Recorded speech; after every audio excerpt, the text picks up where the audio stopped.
From the patient files of Dr. William Wickman, director of Hillbrook Insane Asylum. Patient 502, first name Jim, presumably, surname unknown, aka the horrific Piranha Boy, or simply Piranha Boy. Not much I can do about that unflattering nickname. The patient was known for it prior to admission to Hillbrook, and considering the uncertainty of patient 502's actual name, Piranha Boy is how he's primarily known. Patient 502 hasn't shown any signs of improvement and continues to viciously attack anyone who so much as enters his cell. 5 orderlies and 2 nurses have been injured so far, while 1 orderly even had to pay with his life. Chalk that up as yet another murder on patient 502's criminal record. As a result of the patient's incredibly violent nature, he is kept sedated for most of the time. I simply see no version of the future where 502 is ever released from this facility. Poor fellow, his is such a sad story too. The best way to tell you the story of the horrific Piranha Boy would be to do it through the eyes of a young girl named Evelyn, nicknamed Eve by her friends. That is, if she had had any friends. Evelyn was a very lonely child. Lanky and odd-looking, she was ripe plucking for bullies and easily fell into isolation. It probably also didn't help that she was the introverted type, incredibly shy and socially awkward. Or perhaps this was a result of her isolation. Nevertheless, Evelyn spent most of her time at home in her room, reading books, as opposed to going out and playing with the other children. Evelyn cherished her books, and the characters featured in those stories were her only friends. Alice, Dorothy Gale, Harry Potter, and so on. A few of the books she owned, while the majority she kept borrowing and reborrowing from the local library. In her mind, she would disappear into the worlds of these books and play with her friends, fleeing drab reality. Evelyn's parents weren't cruel by any means, but they weren't especially loving either. In fact, they weren't much of anything. Distant and neglectful, they mostly worried about their own problems as opposed to their daughters. She had learned not to mind though, and usually kept to herself, only socializing with her parents during dinner. One day, a traveling carnival came to their town and set up shop just a couple of blocks away from Evelyn's house. She walked past it every time going to and from school, and each time felt the urge to enter. Something about the carnival seemed intriguing. Garish colors, flashing lights, loud and strange music, the smell of candy. It seemed like something out of her books, a certified wonderland. During one lunch break at school, Evelyn finally decided to enter the Wonderland. She left school midway through the day, something she did often anyway, and which not many seemed to notice or care about. The only time Evelyn's classmates paid her any attention was when mocking her after all. The carnival was a remarkable place, unlike anything she had seen in real life before. Large tents covered in stripes in all the colors of the rainbow. Big scary rides that spun around and went high up into the air. Wacky clowns handing out colorful balloons shaped like animals. BB gun shooting ranges where your prizes were oversized teddy bears. Cotton candy stands that smell like sugar. Evelyn didn't try anything and simply wandered around the place, taking it all in. Then something caught her attention, in a sort of morbid sense. She had stumbled upon the freak show section of the carnival, a big tent with a large sign that read "Grotesque Wonders of the World" in big stylized letters. Evelyn paid a small fee and entered. Inside, she was made witness to Bonesy, the supposedly skinniest man in the world. An incredibly thin man made of mere skin and bones standing on a scale, which displayed 60 pounds. Bonesy was smoking a cigarette and looked rather bored. On the other end of the spectrum was the supposedly fattest woman in the world. A large lady indeed, dressed in a pink dress, her too standing on a scale, this one displaying 500 pounds. Besides these two wonders of weight, there was to be found the two-headed woman. A pair of conjoined twins touted as some sort of new binary mutant species. According to the sign next to the display, the two twins had polar opposite personalities. The left one was kind and shy, while the right was sassy and mean-spirited. Neither of them really looked their parts though, they just looked uncomfortable. Evelyn then began to feel ashamed and regretted coming into this hall of so-called freaks. She was just about to turn and leave when she spotted the fourth, what appeared to be the main attraction of the gallery. A big sign reading "The Horrific Piranha Boy." This attraction had gathered the largest crowd of people in the tent by far. Adults and children alike were pushing to see this Piranha Boy. Evelyn naturally got curious, and a little frightened. What could be so horrific about him? And what in the world was a Piranha Boy? Images of all kinds of bizarre creatures entered her mind. She just simply had to see. So the little girl made her way to the crowd and squeezed herself through to the front. There, on a small stage, stood a man next to a large blanket. It seemed to be covering something up, like a cage or perhaps a big fish tank. The man was dashing and dressed in a bright red tailcoat and wore a bright blue top hat. He resembled some kind of ringmaster. In a theatrical manner, the man was describing the macabre marvel of this so-called Piranha boy, a strange creature some explorer had discovered in the rainforests of the Amazon, then brought to Europe where he had encountered it and bought it. Now he was here in this small town for these yokels to see. Well, he didn't exactly say that last part. Before pulling the blanket, the man warned the audience about the gruesome nature of this Piranha boy. If there were any sensitive people present, they did best to leave now, he said in a serious tone. Of course, this only got the crowd even more excited. Very well, he said, then moved his hand towards the covered object, and with a swift movement, ripped the blanket away. The entire crowd gasped. Someone screamed. It was a fish tank underneath, a very big one, filled to the top with water. The hype certainly didn't disappoint, as what was in the tank was the most terrifying thing Evelyn had ever seen. A small boy submerged under the water, facing the audience, pressing himself against the glass. His skin was pale, and the sides of his neck were covered in gills. The worst part about the boy, though, was his face. That couldn't possibly have been a human face. It belonged to a piranha, yet was somehow attached to the form of a human. The eyes, beady and small, were set too far apart from each other. The nose was almost non-existent, being only two small holes, and the mouth was elongated far beyond that of any normal human being. Uneven and asymmetrical, it looked more like someone had carved it into his face, one long scar. It was filled with rows of jagged teeth in all kinds of sizes and shapes, some of which were sharp like blades. His visage was incredibly hard to look at. The boy, if you could call it that, stared at the audience with his small beady eyes, grinning with his grotesque mouth. Evelyn felt faint and immediately wanted to leave, but the crowd was pushing too hard to let her get through. Meanwhile, the man in the top hat went on to describe the bizarre nature of this specimen, explaining it couldn't live outside of water. It also ate raw meat. The man produced a bag and pulled out a large piece of meat, either from a pig or a cow. Observe the piranha boy's eating habits, and how quickly it consumes its prey, he said, adding, remember, this easily could have been a living animal. He then dropped the meat into the tank. The piranha boy jumped at it and caught it with its mouth, viciously chewing it to bits in a matter of seconds. The water became red with blood, making it difficult to see what was going on, which was probably for the best. The man winked at the audience and said, I wouldn't stick my finger in there if I were you. Some chuckled while most just stood there, speechless, jaws dropping to the floor. Okay, that's it for today, good folks. Let's leave our piranha boy to his dinner, the dashing man exclaimed and threw the blanket back over the tank. The crowd, still in shock, slowly dragged themselves out of the tent, mumbling amongst each other of the horror they'd been made witness to. Evelyn could finally leave and rushed out of the place, leaving the carnival in a hurry. Hours later, while she was in her room with her books, she still couldn't get the image of the piranha boy out of her mind. That face and those teeth ripping the raw meat apart was burned into her retinas. Even when she closed her eyes, the image was still there. That night she had a hard time sleeping, and as a result was 2 hours late for school the following day. Not that anyone cared, besides her scolding teacher, of course. The image of the piranha boy continued to haunt her for days, and eventually she even began having nightmares about him. That horrific sight just wouldn't leave her alone. Finally, Evelyn decided she had had enough. It had to end. But how? The only idea she could think of was to go back to the carnival and witness the piranha boy once again, confront her fears. Maybe it had been that initial shock of it, and perhaps it wasn't so horrifying after all. Well, there was only one way to find out.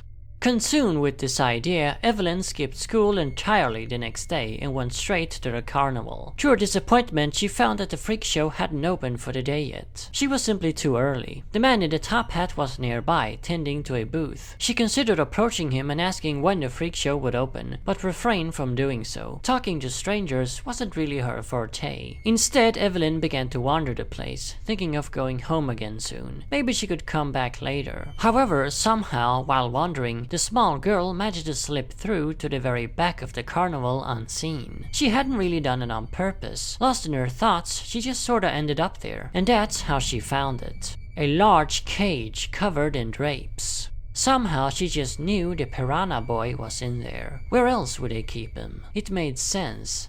So she approached the mysterious cage and carefully grabbed one of the drapes. Her hand was trembling and she could hear her heartbeat in her ears. It felt like her chest was going to explode. She'd never been this scared in her life. Maybe it was a bad idea after all. Maybe she should just turn and leave. Forget the whole thing. But no, she couldn't. She had to go through with it. So Evelyn slowly lifted the drape and peeked into whatever was behind it. It was a cage, just as she had figured. A steel cage with bars.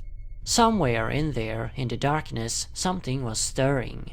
Evelyn couldn't hear any sounds of water though, which she had expected. The thing needed water to survive, right? Pulling the drape away further to let in some more light, Evelyn saw something. It was a pale little boy, lying down on the floor of the cage. The Piranha boy.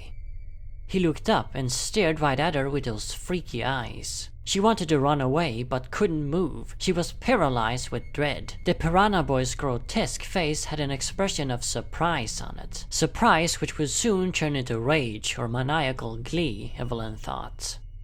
But it didn't. Instead, the boy's surprise turned into outright fear, and he quickly huddled away to the back of the cage, pressing himself against the bars. He stared at her with near panic in his inhuman eyes. Not so inhuman any longer. Evelyn was perplexed. Her fear began to subside, and it was now she who was surprised. The boy whimpered like a frightened dog, but didn't say anything, if he even could speak. Evelyn didn't know how to react to this. She had come here hoping the terrible Piranha boy wasn't as horrifying as she thought, but this was certainly not what she had expected. The boy wasn't scary. He wasn't scary at all. He was just a sad, strange little thing, terrified out of his own mind. Evelyn said hello to the boy and explained she didn't mean any harm. He didn't respond and stayed at the back of the cage, yet something in his eyes changed, if ever so slightly. The fear was replaced with something that more resembled confusement. She asked him if he could understand her, but before she could stick around and wait for a potential reply, footsteps were heard. Footsteps coming their way. Evelyn panicked and quickly placed the drape back into place, then ran behind some crates nearby. It was the man in a top hat. He inspected the Piranha boy's cage, and while he was busy doing that, Evelyn sneaked past behind him and left the carnival. Despite this new encounter, Evelyn was still haunted by the Piranha boy and found herself unable to sleep that night. Her obsession had completely transformed, however. Before it was rooted in fear, now it was feelings of sympathy towards the boy that kept her awake. What was going on with that poor creature? Was he even inhuman at all? Clearly things weren't as they seemed. The next day she told her parents about the whole thing, but they barely paid any attention and seemed more upset at her wasting money on a carnival. After that, Evelyn counted her parents out of the entire affair. She skipped school once again that day and returned to the carnival. This time she had brought a book, one of her favorites, The Wonderful Wizard of Oz, filled with wondrous and colorful illustrations. She was going to show it to the Piranha boy, proving that she came in peace. Like last time, she easily sneaked her way to the back of the carnival where the boy's cage was located. Feeling no fear this time, she confidently yet gently lifted one of the drapes of the cage. The boy was startled and quickly huddled to the back, but he didn't look quite as terrified as last time. Evelyn said hello and repeated that she meant no harm. She then introduced herself as Evelyn, a girl of 9 years of age who lived with her mom and dad in a small house in town. She asked him what his name was, because it obviously wasn't the horrific Piranha boy. The boy began to move his grotesque mouth and stutter, like he was trying to say something. Evelyn was patient and gave him the time he needed, and then it finally came out. Jim. His voice and pronunciation was awkward. It was clearly difficult to speak with a mouth like that. Evelyn greeted him again, calling him by his name. She then sat down by the bars and held up The Wonderful Wizard of Oz, showcasing its colorful cover. Jim was immediately intrigued by it. Dorothy in her blue dress and ruby slippers, the Cowardly Lion, the Tin Man, and the Scarecrow. "This is one of my favorite stories," she explained. "The Wonderful Wizard of Oz. I wanted to share it with you." She began to read the book out loud for Jim, all the while showing him the illustrations. She didn't really need to look at the text herself, as she knew the story by heart, more or less. As Evelyn related the adventure of Dorothy, Jim began to slowly move away from the back of his cage and closer to her. His eyes darted from the pages of the book up to Evelyn's face. After she read about a quarter of the book, she decided to stop. By then, Jim was only a couple of feet away from her. Afraid that someone might catch her, she told the boy she had to go, but that she would be back tomorrow and continue the story. Jim still had a perplexed look on his face as she covered the cage with the drape and whispered goodbye. Then she was off. Just as she had promised, Evelyn returned the next day. This time she stopped at a cotton candy stand before going to see Jim. She bought one cone as she couldn't afford two and brought it to the cage. As she pulled away the drapes, she found Jim sitting in the middle of the cage. He didn't seem scared this time and stayed where he was, not rushing off to the back. He was still a bit cautious to approach her though, but that changed quickly as she sat down and offered some cotton candy. Evelyn pulled off a large tuft of blue candy from the cone and reached it in between the bars of the cage. Jim looked at it for a few seconds, then grabbed it carefully. A mere moment later, it was gone. Seeing the boy shyly eat colorful cotton candy was nothing like witnessing his performance, where he viciously tore a raw piece of meat to bits. Evelyn had some candy too, but eventually she figured Jim could have the whole thing. He probably needed it more than she did. While he ate at the fluffy blue stuff, she continued to read the story of Dorothy and her wacky pals. This time they got halfway through until she decided to leave. She took the empty candy cone with her to rid of any evidence.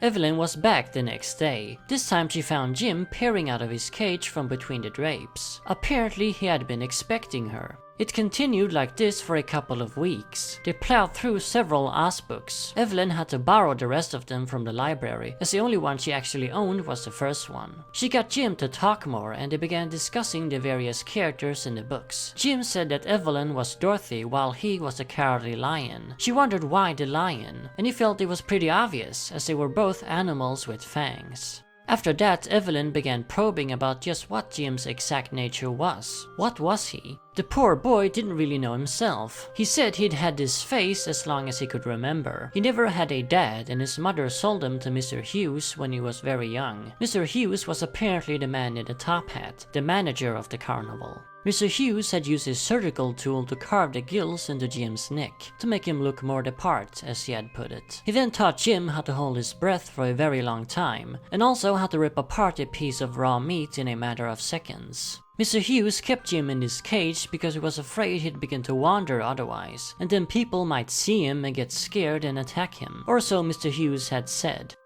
Evelyn was shocked at hearing all of this. Sure, she was just 9 years old, but she could still get the gist of what was going on here. Something had to be done.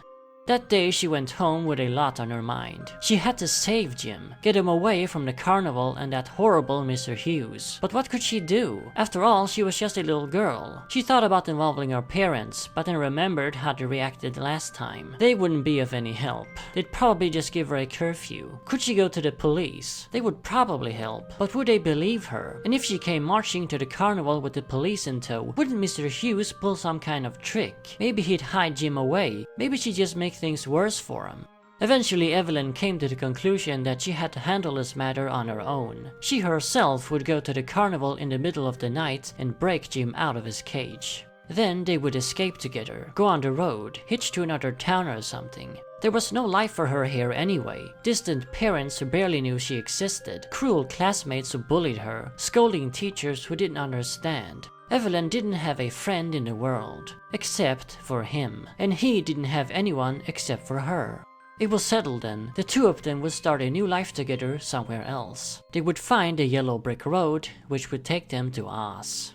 She would need something to break up the padlock of his cage. After some rummaging through their basement, she found a large bolt cutter. That might work. Before leaving that night, she pickpocketed $100 from her dad's wallet. Startup money for her and Jim's new life. At the stroke of midnight, she left her family home for the last time. More nervous than ever before, she made her way to the carnival. The streets were basically completely empty by then. Once she reached the carnival, she found it desolate and dark. It was a stark contrast to what it used to be like, when it was full of life, colors, and sounds. It was eerily creepy. The tents and attractions stood uncharacteristically still and silent in the shadows. The smell of candy and hot dogs still permeated the air though. She wandered through the place, heading towards the back. All the booths and stands were locked up tight, not a person in sight. Then she suddenly heard a noise, a whimper, not too far away. She froze in her place. The whimpering sounded again, this time closer. Evelyn jumped back behind one of the closed stands. She peered out from behind it, scanning the environment of what could have made the sounds.